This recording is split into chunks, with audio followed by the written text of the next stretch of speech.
Hi, it's Will from StormTheCastle.com, and here on YouTube you know me as Epic Fantasy, and this is my latest tutorial. This is a blacksmithing a coin tutorial. I am going to take you through the whole process from start to finish, from nothing to getting a finished coin. And this is only a test run for me. I wanted to prove my concept and try to see if I could actually get some coins blacksmithed up.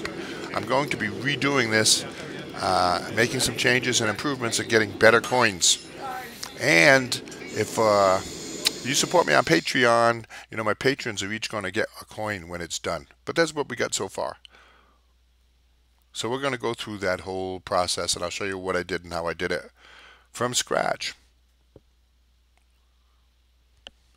Dioramas, origami, catapults, and trebuchets, telescopes, terrariums, bonsai trees, and paper games, swords and shields, and real blacksmithing, model rockets, animation. I teach the art of real creation. StormTheCastle.com. Let's make something. So the first thing I had to do is figure out what was my process going to be. And this is what I come up with.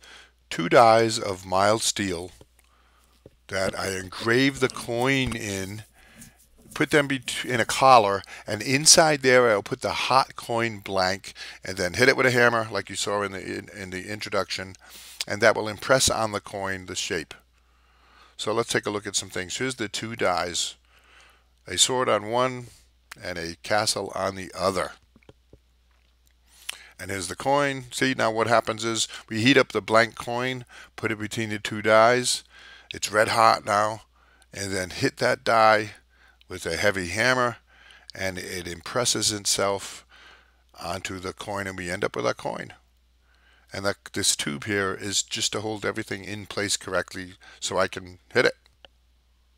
Really pretty simple concept, but actually kind of a complicated thing with a lot of different steps to try to get right.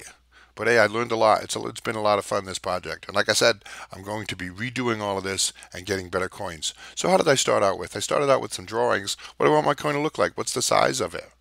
So I did a bunch of drawings, hundreds of them, of heads and tails. And I said, now I need to understand how I'm going to engrave this. I said, what's it going to look like? You know, engraving is a funny thing. And I never did any engraving. You have to understand that there's layers to it, and everything you engrave is going to be the opposite on the coin. So if you dig down into your die, that will be a raised section on the actual coin. So I wanted to take a look at that, and I'm using a product called Kneadatite, which is a 2-part modeling epoxy that hardens over the course of about 2 hours. So it's soft for 2 hours. You can engrave it, you can carve it. And so what I'm making is a couple of faux coins so I could kind of understand the engraving process and what the final coin would look like.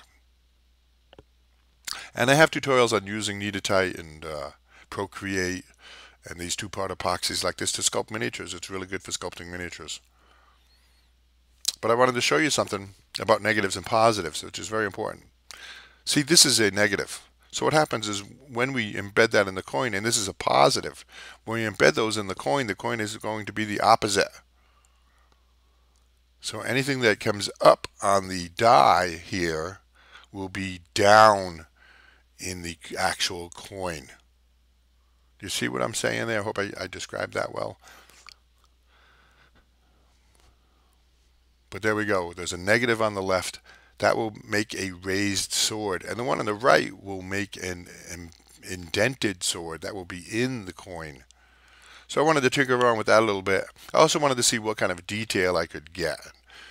But it was a fun process, but it helps to understand the engraving and the coin stamping process. So now I have my dies, and these are C1018 steel. They're not hardened, they're mild steel. And I'm going to now engrave on those, and I started by just painting them white. And you can use something like Dykem or blue steel to mark these up, but I wanted to get my pattern on there according to how I drew them out. A sword on one and a little castle on the other, heads and tails.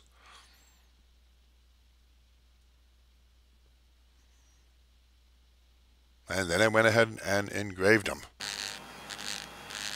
And I learned a lot too about this engraving process, and this is why I used a mild steel. If I use a hardened steel, it would be very difficult to engrave these out. I used a Dremel with high carbon steel bits. I got the hardest, most durable bits I could get. And I have links to those bits on the tutorial on my website. But I learned a lot, like I was saying, I learned a lot here about engraving. The direction that you move your hand is very important, whether you're pushing against it or going with the flow of the spinning tool. And I used a lot of different types of bits to try to get different cuts in the coin dies. These two things are called the dies. And here, this is an important thing too here. And it took me a while to figure this out, but you know, mount it in a vise like this so that you can move the die rather than trying to move yourself around it. It's much easier. You get a lot more work done. Move the die, and then that way you can keep working. See, I'm moving the die. That's nice. And I'm wearing a head magnifier. That helps a lot too. I have a hood on with a magnifier in it so I can see the detail work. But I enjoy the engraving process, but it is a lot of work. It takes time. And you have to plan it out, the different layers of the coin. It isn't just a matter of gouging out what you want. But there we go. There's our two dies. I don't know which one's heads, which one is tails. Which one do you think should be heads? Now, I purchased these 1/8 inch mild steel blanks from an online company. And I just got 4 of them so I could just run a test. That's all we're doing right now is a testing to see if I can actually make any kind of a coin. So that's it. And you've seen this before, but let's take one more look. Take that mild steel coin, put it in the forge, and get it red orange hot. And boy, it was hot there in the forge. It was 105 degrees in Phoenix, Arizona, and it was hot in that room.